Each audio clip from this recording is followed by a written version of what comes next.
여러분, 오늘도 무거운 몸을 일으키며 아이고, 또 하루가 시작됐네 하고 한숨부터 쉬셨나요? 세월의 풍파에 깊게 파인 주름을 보며 이 나이에 뭘 꾸며 나이 먹으면 다 똑같지 뭐라고 스스로를 위로하며 하루를 그냥 흘려보내지는 않으셨는지요. 평생을 자식 뒷바라지에 남들 눈치 맞추느라 정작 여러분의 마음은 다 터진 낡은 보따리처럼 너덜너덜해지진 않으셨나요? 여러분의 마음이 이토록 지치고 너덜너덜해진 건 결코 여러분이 부족해서가 아닙니다. 언젠가 올 나중을 위해 여러분 자신을 소모품처럼 아낌없이 써버렸기 때문입니다. 나중에 자식들 다 자리 잡으면, 나중에 형편 좀 나아지면, 그렇게 우리는 평생 나중을 위해 눈앞에 오늘을 저당 잡히며 살아왔습니다. 하지만 여러분, 솔직히 한번 생각해 보세요. 보장되지 않은 내일을 위해 오늘이라는 귀한 선물을 지옥처럼 참으며 사는 것만큼 억울한 인생이 어디 있겠습니까? 이 나이에 뭘 바라나 팔자려니 하고 사는 거지. 그렇게 체념하고 계시지는 않습니까? 하지만 그 말이야말로 당신의 오늘을 가장 값싸게 만드는 무서운 말입니다. 사주에 적힌 운명은 바꿀 수 없을지 몰라도 오늘 하루를 평온하게 보낼지, 괴로움 속에 보낼지는 100% 여러분의 선택에 달려 있습니다. 오늘 영상은 단순히 긍정적으로 사세요라는 이야기가 아닙니다. 당신이 무심코 내뱉는 그 체념의 언어가 어떻게 당신의 뇌를 굳게 만들고 당신을 진짜 노인으로 타락시키는지 그 섬뜩한 비밀을 다룹니다. 단 하루를 살아도 마음 편한 천국에서 향기 나는 어른으로 살고 싶으신가요? 그렇다면 오늘 이 영상은 절대 놓치시면 안 됩니다. 1장 당신의 언어가 당신의 뇌를 늙게 합니다. 신경과학의 경고. 우리는 습관처럼 말합니다. 나이 먹으면 다 똑같아. 거기서 거기지. 하지만 과학은 전혀 다른 말을 합니다. 뇌과학자들의 연구에 따르면 우리 뇌는 우리가 내뱉는 말에 가장 먼저 반응합니다. 다 똑같지, 이제 늙었지라고 말하는 순간 뇌는 스스로 성장을 멈추라는 명령으로 받아들입니다. 이를 심리학에서는 자기 충족적 예언이라고 부릅니다. 말하는 대로 이루어지는 무서운 법칙입니다. 인간의 뇌는 신경가소성이라는 놀라운 능력을 가지고 있습니다. 80세가 넘어서도 새로운 것을 배우고 설렘을 느끼면 뇌세포 사이의 연결망은 다시 살아납니다. 하지만 나이 먹으면 다 똑같다는 말은 이 신경가소성을 원천 봉쇄하는 독약입니다. 호기심이 사라지는 순간 사람은 생물학적 나이와 상관없이 그날부터 진짜 노인이 됩니다. 노인은 나이가 만드는 게 아니라 호기심의 상실이 만드는 것입니다. 여기 72세 정 선생님의 이야기를 더 깊이 들여다보겠습니다. 정 선생님은 퇴직 후 이제 내 인생은 끝났다며 매일 방 안에만 박혀 있었습니다. 친구들이 불러도 나이 먹어 나가봐야 다 똑같지 뭐라며 거절했죠. 그러던 어느 날 우연히 동네 도서관에서 컴퓨터를 배우는 80살 어르신을 만났습니다. 그분이 환하게 웃으며 말씀하셨죠. 선생님, 나이 먹으면 다 똑같은 게 아니라 나이 먹을수록 할 수 있는 게 더 많아져요. 이제야 내 마음대로 살 수 있는 시간이 생겼잖아요. 그날 이후 정 선생님은 달라졌습니다. 나이 먹으면 다 똑같지라는 말을 오늘도 새로운 걸 해보자로 바꿨습니다. 놀랍게도 3개월 만에 정 선생님의 기억력이 좋아지고 굽어있던 허리가 펴지기 시작했습니다. 여러분, 말장난 같으신가요? 아닙니다. 뇌는 여러분이 쓰는 언어에 반응합니다. 60세 이후는 인생의 나머지가 아니라 그동안의 의무와 책임에서 완전히 해방된 진짜 나의 첫인생입니다. 이장 나를 대접하지 않는 부모를 자식도 대접하지 않습니다. 존엄의 경제학. 많은 시니어 분들이 이런 실수를 합니다. 자식들에게는 비싼 옷 사주고 맛있는 거 먹이면서 정작 본인에게는 나야 대충 먹으면 되지. 나이 먹으면 다 똑같은데 뭘이라며 스스로를 홀대합니다. 하지만 여러분 기억하십시오. 여러분 스스로를 소모품으로 취급하면 주변 사람들도 여러분을 소모품으로 대하기 시작합니다. 심리학에는 거울 효과라는 것이 있습니다. 내가 나를 대하는 방식이 타인이 나를 대하는 기준이 된다는 뜻입니다. 자식은 부모의 입이 아니라 등을 보고 배웁니다. 부모가 자신을 아끼고 당당하게 가꾸며 오늘 하루를 소중히 여기는 모습을 보일 때 자식은 부모를 부양해야 할 짐이 아닌 존경해야 할 한 명의 인간으로 인식하게 됩니다. 70세 최 여사님의 이야기를 들어보세요. 평생을 자식들에게 다 퍼주고 본인은 시장에서 산 낡은 티셔츠 한 장으로 10년을 버텼습니다. 그런데 어느 날 며느리가 비싼 선물을 사오자 화를 냈습니다. 이런 거 사오지 마라.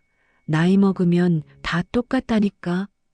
최 여사님은 그게 자식을 위하는 마음이라 생각했지만 결과는 정반대였습니다. 며느리는 그날 이후 최 여사님을 아무거나 줘도 되는 사람으로 분류했습니다. 명절 선물은 점점 값싼 것으로 바뀌었고 대화의 태도조차 가벼워졌습니다. 진짜 멋진 어른은 거울 앞에서 자기 자신을 가장 먼저 대접하는 사람입니다.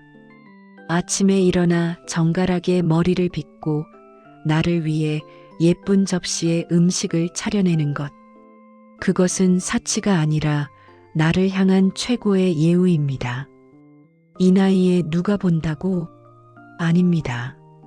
바로 당신이 보고 있습니다.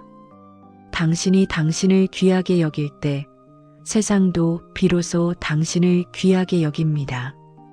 오늘부터 거울 속의 나에게 말해주세요. 그동안 고생 많았다. 이제는 내가 너를 세상에서 가장 귀하게 대접해주마. 3장 억울함을 버리고 그럴 수 있다는 향기를 풍기세요. 마음 성형술. 나이가 들면 얼굴에 살아온 세월의 성적표가 남습니다. 특히 평생의 억울함과 분노를 내려놓지 못한 사람들은 입가가 처지고 미간에 깊은 주름이 생깁니다. 이를 흔히 심술보라고 하죠. 나이 먹으면 다 똑같다며 세상 모든 것에 비판적이고 나를 세우는 사람은 주변 사람들을 지치게 만듭니다.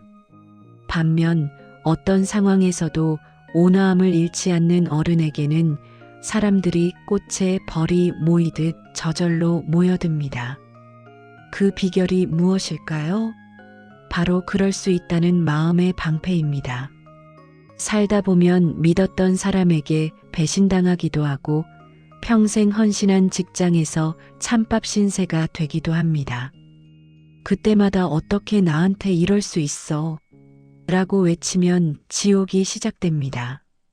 억울함이라는 감정은 과거의 사건이 끝났음에도 불구하고 현재의 나를 계속 고문합니다. 철학자 에피테토스는 말했습니다. 우리를 괴롭히는 것은 사건 자체가 아니라 사건에 대한 우리의 생각이다. 누가 나를 배신했습니까? 사람 마음은 원래 변덕스러운 거니까 그럴 수도 있다 하십시오. 내 몸이 예전 같지 않습니까? 70년 넘게 쉼없이 썼으니 고장 날 수도 있다 하십시오.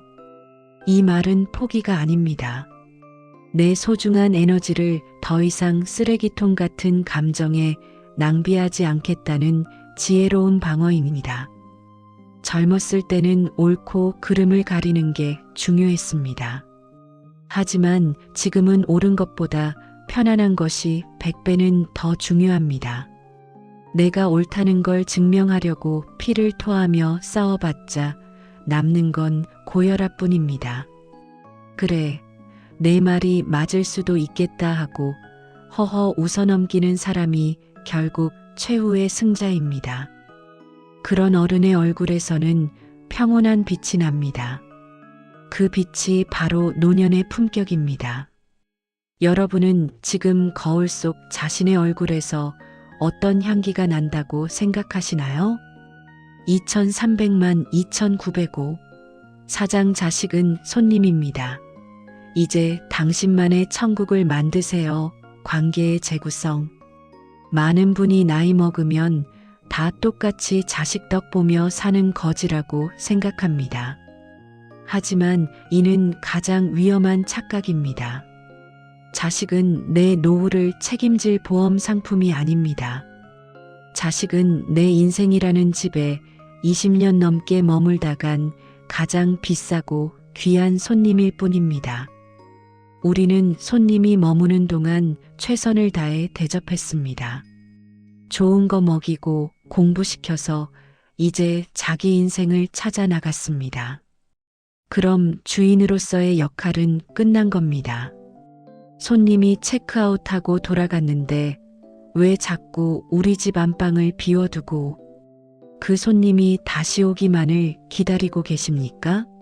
손님 떠난 방은 이제 당신만의 서재로 취미 방으로 꾸며야 합니다.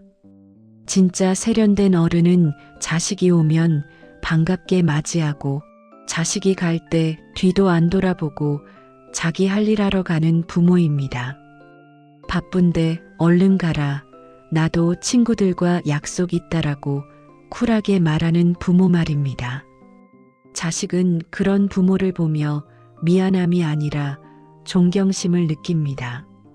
당당하게 자기 삶을 즐기는 부모를 보며 자식도 비로소 자기 삶에 집중할 수 있는 자유를 얻습니다. 일본의 한 노년 연구 보고서에 따르면 자식을 보험으로 생각하는 부모일수록 노후 우울증 확률이 3배나 높았습니다. 반대로 자식을 독립된 인격체로 존중하고 자신의 삶을 개척한 부모는 건강 수명도 훨씬 길었습니다. 자식이라는 손님을 기쁘게 보내주고 나면 비로소 여러분만의 진짜 천국이 시작됩니다. 인생의 주인공 자리를 자식에게 양보하지 마십시오. 그 자리는 죽는 순간까지 오직 여러분의 것입니다. 에필로그 단 하루를 살아도 당신은 걸작입니다. 인생 2막의 완성. 평생을 나중을 위해 참아온 여러분. 이제 그 나중은 바로 오늘입니다. 나이 먹으면 다 똑같지 뭐라는 말로 당신의 찬란한 오늘을 쓰레기통에 던지지 마십시오.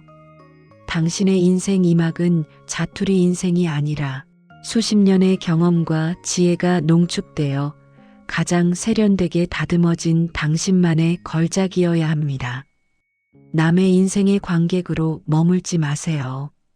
억울했던 어제는 그럴 수 있다는 한마디로 털어버리십시오.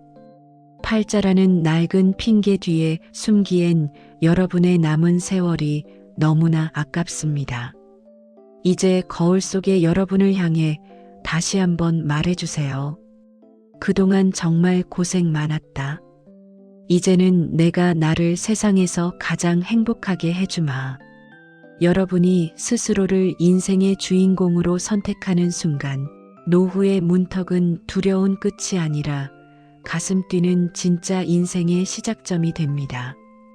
단 하루를 살아도 마음 편한 천국에서 사시길 진심으로 바랍니다. 여러분의 빛나는 2막을 제가 온 마음을 다해 응원합니다. 오늘 이야기가 지친 마음에 작은 등불이 되셨다면 소중한 분들께 이 영상을 공유해 주세요. 그 작은 공유가 누군가의 인생을 구하는 큰 빛이 될지도 모릅니다. 시청해 주셔서 감사합니다.